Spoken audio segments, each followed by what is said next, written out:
Okay, hi everyone. Father Anthony Hannon here, and this is to prepare his way. And so some of you know I've been on a little bit of a trip if you watched the other live. And right now I'm at the Advanced Auto Parts just outside of Bangor, or just off the I95 in Bangor, Maine. And I want to show you what happened. I was driving down now the I95. The speed limit is 70 miles an hour.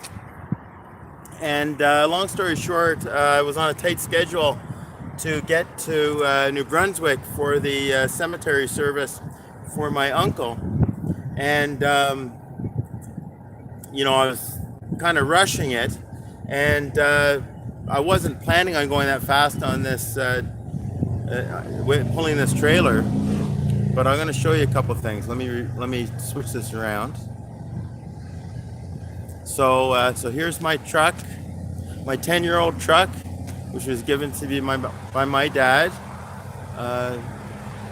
whose brother his burial is today, and so I'm very grateful to that. It's got 225,000 kilometers on it, and want to keep it as long as I can because.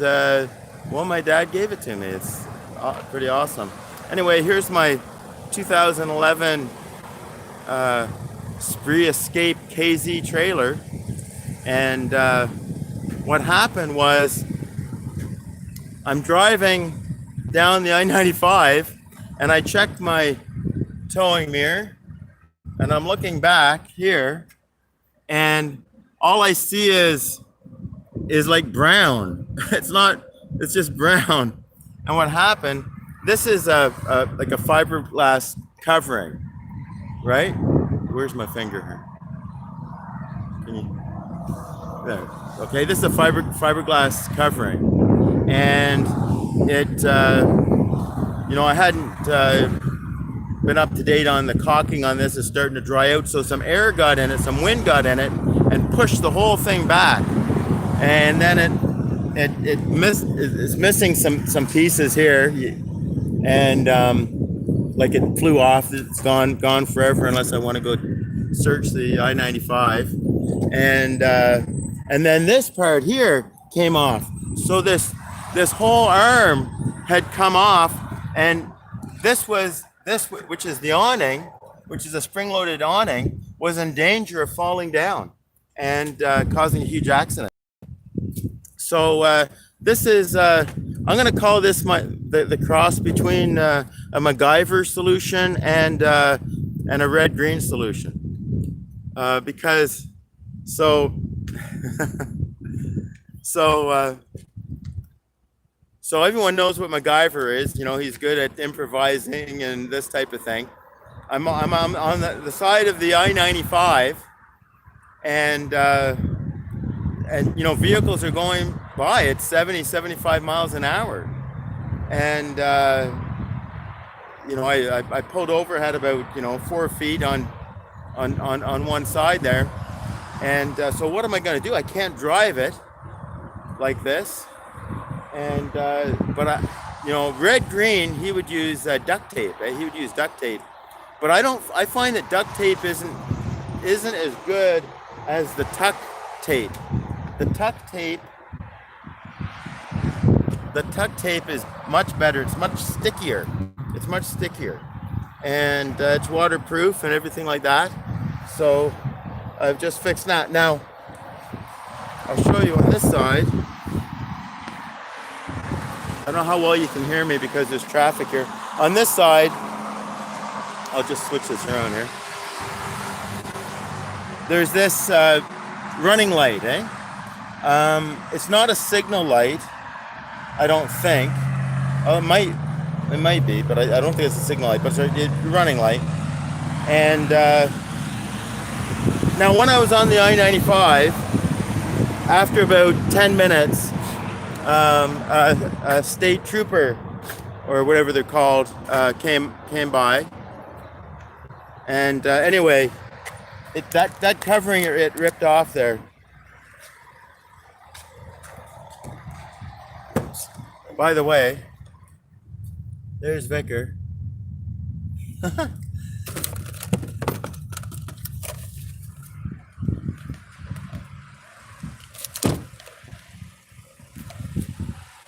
I've got the air conditioning running in there. So what I did was at Advanced Auto Parts,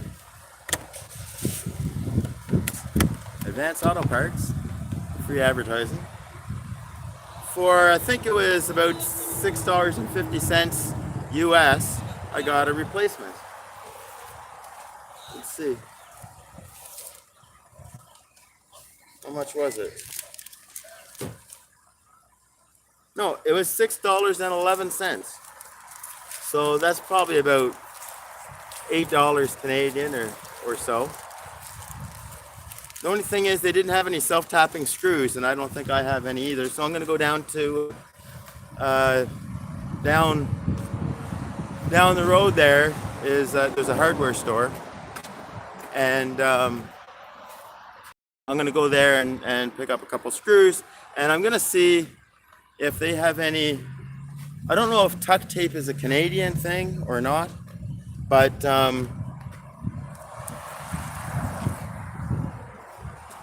there is like Tyvek tape as well, which is white, and maybe that would look better. But okay, honestly, it kind of looks cool, don't you think? What if I just wrap the whole thing in tuck tape? Anyway, so I'm gonna have to cut that out and screw that on and put tape around it again. That's gonna be my sealant instead of caulking. And yeah, I taped here too because it was popping out here. And yeah, and I'm just gonna avoid going 70 miles an hour. Anyway, I've been enjoying the trip. Right now, I don't know what time it is. It's about I think it's about 2 o'clock here in Bangor time, and which means that the remains of my uncle is being buried right now at 3 o'clock New Brunswick time, and I think let me just put this in here. Oh, you want to see inside the trailer? That'll be fun. Let's see if I can. Okay, so there I just opened the door. I've got a step here which I'm not going to put down. I changed the wheels last year. It came with aluminum wheels, but I went to Princess Auto to get new. The Princess Auto they sell tires and wheels like assembled at a really good price, but they didn't have the right size, so I stepped up another inch diameter and raised the trailer a little bit. There's my my sleeping quarters, where Jordan Peterson probably wouldn't be too happy because the bed's not made perfectly. And there's a sink, and I haven't cooked anything. It's very hot. Has an air conditioner that I brought my generator, so if I wanted to, depending where I was, I can hook up the generator and run the air conditioner. And then I got a fridge here, which I was at a little bit of a scare when I just left, because when I left in Patches, because the year before it broke, and thanks to a friend John from Toronto, who came out, and he's really handy with electronics and everything, and we were able to fix the fridge. And when I was leaving, when was I leaving? Yesterday. When I didn't leave till yesterday. What happened? As soon as I switched from AC power, I had it plugged in overnight to get the fridge cold. I switched over to propane and it stopped working. It wouldn't fire up the propane. But I thought that maybe because the driveway is on a bit of a hill, that that was the problem. So thankfully, Um, you know, it worked. So the fridge is working. I have a cooler with ice packs just in case. And there's what I've got inside there. It's diet drinks now. Water, water, water, water. And there's my, of course, back there, that's my cruets for mass. And that's actually bread for mass. And there's the altar wine. So there you go. And I've got a crucifix up there, and that's where I'll offer mass. Actually, I haven't offered mass yet today, so probably this evening when it cools down a bit. My family, they're gonna go meet at a diner, and some of my cousins are gonna be staying in town, and so I'm gonna go up there, and I want to look at the house that my dad grew up in. It no longer belongs to the family, so maybe I'll take some pictures or something of that. I kind of go down memory lane for all the vacations that we did going down there. And I believe my grandfather worked for Ganong's, which this is all in St. Stephen, and so maybe I'll look at that. So I don't know how long I'll hang out in New Brunswick, but I'll tell you one thing. Driving, I drove through Quebec, through Sherbrooke, and then from Sherbrooke down into Maine. And boy, as soon as you cross the border in the United States, that area right there is stunning, stunningly beautiful. I mean, they're not mountains compared to the Rockies, but you know, it's just gorgeous, and all the lakes and streams, and it's really, really nice. So I hope that I'm not even sure which way I'm going to come back, but I kind of like to come back through the States again. And the border cross officer was very good, no problems. He didn't even want to look at Vickers' papers, and yeah, no problems at all. And but I'd like to maybe come back in the States. I want to check if anywhere up here anywhere that there might be a good Catholic liturgical store, and yeah, just kind of take my time going back and enjoy it. Meanwhile, my family, they're going to be at a restaurant. They're going to be texting me, letting me know what's what. I'm still a couple-hour drive now up to St. Stephen, and then as soon as I cross the border, it's an extra hour. But anyway, there you go. Okay, so thanks for your prayers. Let me see, did anyone leave any comments? Oh, by the way, the state patroller, or the highway patroller, his name is Sam. He didn't give me his last name, but his name was Sam, and he was very helpful. I'm very glad he came. He just saw what was going on.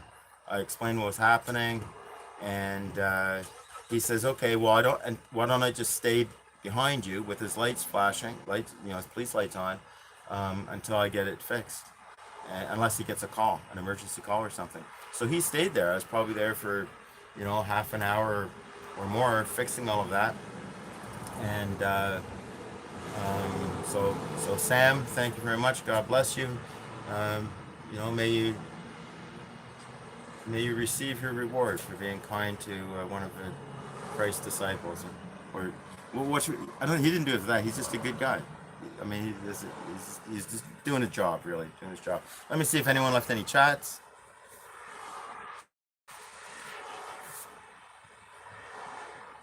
Hey, Michael.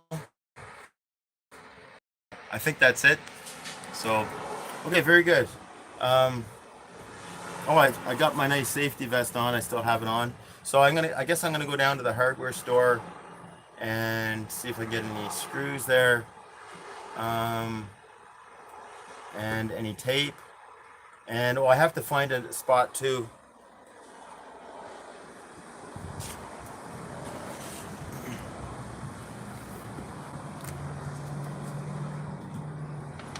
I need to find either a spot where there's a high curb or something, or like maybe like over by that rock over there, something like that, because I still have to tape up there. I couldn't reach. I stood on my toolbox, and that was about all I could do. So anyway, boy, if I wasn't pressed for time, that's why, when I'm on my way back, maybe I can stop and show some scenery or something. It's just because in my mind, because when I was driving down, I thought, boy, this would be great to show everyone. It's just so stunningly beautiful. Canada is a beautiful country, and so is the United States. And I've only seen part of it. And just God, you're wonderful. The beauty that you've made, creation that you've made.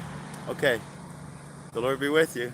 May Almighty God bless each and every one of you in the name of the Father and of the Son and of the Holy Spirit. Live in the truth, live free.